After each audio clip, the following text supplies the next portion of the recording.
পিছন থেকে একটা ডাক আসলো, খোকা। তখন আমি পিছনে তাকিয়েই দেখতে পারি আমার মা আমাকে ডাকতেছে। দুহাত মেলে দিল, বলল যে খোকা আয়, আমার বুকে আয়। আমার চোখ দিয়ে ঝরঝর করে পানি পড়তেছিল, আর সঙ্গে নীলাও বেরিয়ে এসলো। বেরিয়ে এসে আমাকে বলল, কি গো, ভুলে গেছো আমাকে, আসো একটা বার। তখন আমার চোখ দিয়ে আরো পানি পড়তেছিল। তারপর আমি ব্যাগটা ফেলে দিয়ে দৌড়ে গেলাম আমার মায়ের কাছে। গিয়ে আমার মাকে জড়িয়ে ধরলাম। তবে জড়িয়ে ধরার সঙ্গে সঙ্গে দেখলাম আমার গলাটা কে যেন টিপে ধরেছে, আঙ্গুলগুলো খুব ভয়ানক। তারপরে আমি ছটকা দিলাম, দিয়ে দেখলাম যে একটা কালো পেতনি, তার চুলগুলো অনেক বড় বড়। তারপরে আবার পিছন থেকে ডাক আসে। তখন দেখলাম আমার মা বলতেছে, খোকা তাড়াতাড়ি এখান থেকে পালিয়ে যা।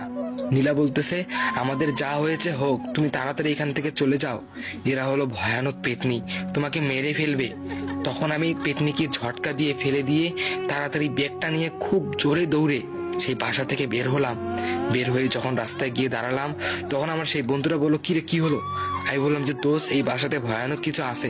তখন আমার বন্ধু বললো, আমি তোকে আগেই বলেছিলাম, কিন্তু তাও তুই আমার কথা শুনিসনি। যখন আমি যেতে ধরলাম, তখন আবার আমার মায়ের ডাকটা পাই। আমার মা আমাকে আবার ডাকলো, খোকা ছেড়ে যাচ্ছিস রে আমাদেরকে? তখন আমি আবার দাঁড়িয়ে পড়লাম, আবার পিছনে একবার তাকালাম। দেখলাম যে আমার মা, নীলা আর আমার ছোট ভাই আমাকে দাঁড়িয়ে দাঁড়িয়ে হাত নাড়া দিচ্ছে, বলতেছে, ভাইয়া আমাকে ছেড়ে চলে যাচ্ছ? আসলে বিশ্বাস করেন, সেই মুহূর্তটা আমার চোখ দিয়ে এতটা পরিমাণ পানি আসতেছিল যা বলে বোঝাতে পারবো না। আসলে কালকে রাতে আমি আমার মা, নীলা, ছোট ভাইয়ের সঙ্গেই ছিলাম। আর আজকে যেটা হয়েছিল সেটা সত্যি হয়তো বা কোনো ভয়ঙ্কর পেতনি আমাকে ধরেছিল। আর এখন যারা আমাকে বিদায় দিচ্ছে তারা হয়তো বা আমার মা, নীলা, আমার ছোট ভাইয়ের আত্মা। তারা হয়তো বা কখনো আমার ক্ষতি চায়নি। আর আমিও ভাবতে পারিনি এইভাবে এসে আমি নিঃস্ব হয়ে যাব, এই পৃথিবীতে আমার আর কেউ নেই। তখন আমার বন্ধু বলল, দোস্ত চল, আমার বাসায় থাকবি। তারপরে যখন আমি আবার যেতে ধরলাম, তখন হঠাৎ করে একটি বল চলে আসলো আমার সামনে। সেই বলটা হলো আমার ছোট ভাইয়ের, যার সঙ্গে আমি এত দিন খেলেছিলাম।